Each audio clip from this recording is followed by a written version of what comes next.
దేవుని యొక్క వాక్యంలో సెలవిచ్చిన రీతిగా కొత్త నిబంధనలు చెప్పబడిన మాట మెలకువ కలిగి ఉండుడి. యేసుక్రీస్తు ప్రభువు కూడా తన శిష్యులకి గెత్సెమనే తోటలో అదే మాట చెప్తాడు, మెలకువ కలిగి ఉండుడి, శోధనలో ప్రవేశించుకున్నట్లు మెలకువ కలిగి ఉండి ప్రార్థన చేయడి అని.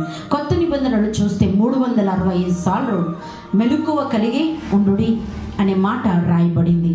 ఎందుకు మెలకువ కలిగి ఉన్నాడంటే, ఉండుమని దేవుడు చెప్పాడంటే ఆయన రాకడ ఎప్పుడో యేసుక్రీస్తుకు కూడా తెలియదండి. ఆ యేసుక్రీస్తు రాకడ ఎప్పుడో ఆయనకు తెలియదు, తండ్రికి మాత్రమే అది తెలియబడును. కాబట్టి అందుకనే ప్రతిరోజు మీరు మెలకువ కలిగి ఉంటే మీరు ఎత్తబడతారని దేవుని వాక్యం సెలవిస్తుంది. అందుకని మనం ప్రతిరోజు మెలకువ కలిగి దేవుని సన్నిధిలో ఉండాలి. మెలకువ కలిగి ఉండాలి అని అంటే మనము ఆత్మీయమైన మెలకువ, శారీరకంగా రాత్రంతా నిద్రపోకుండా పండుకోకుండా కూర్చొని మెలకువతో కళ్ళు తెరుచుకొని ఉండడం కాదు, కానీ దేవుడు చెప్పిన మాట ఏంటంటే ఆత్మీయమైన మెలకువ.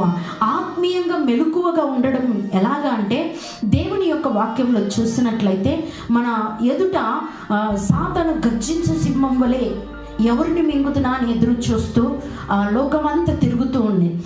దాని యొక్క క్రియలను, దాని యొక్క అలా పద్ధతులను, దాని యొక్క క్రియలన్నీ మనం గ్రహించేవారమని పౌలు చెప్తూ ఉంటాడు.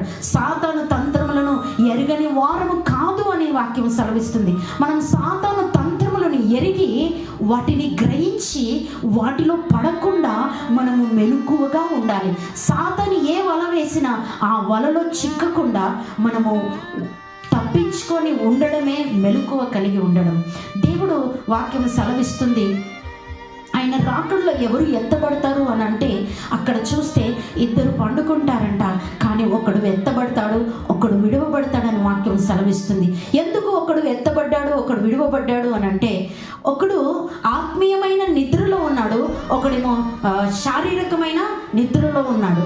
ఆ ఆత్మీయమైన మెలకువ కలిగిన వాడు ఆ యొక్క ఎత్తబడే గుంపులో ఉన్నాడు. ఆత్మీయమైన నిద్రలో ఉన్నవాడు ఏమైపోయాడు అంటే విడువబడ్డాడు అనమాట. మనం ఏం చేసినా ఏది చేసినా మనము ఏ విధంగా ఉండాలంటే ఆత్మీయమైన మెలకువతో ఉండి ఎత్తబడే గుంపులో ఉండాలి. అందుకే మనకు ఆత్మీయమైన మెలకువ అవసరమని దేవుని వాక్యము సెలవిస్తుంది. ఏమి చేసినా మనం ఆత్మీయమైన మెలకువలతో ఉండాలి. ఈ లోకంలో ఆత్మీయమైన మెలకువ చాలా ప్రాముఖ్యమైనదండి. ఆ మెలకువ గురించి దేవుడు చెప్పాడు. కాబట్టి ఆత్మీయ మెలకువ మనం కలిగి ఉందుము గాక.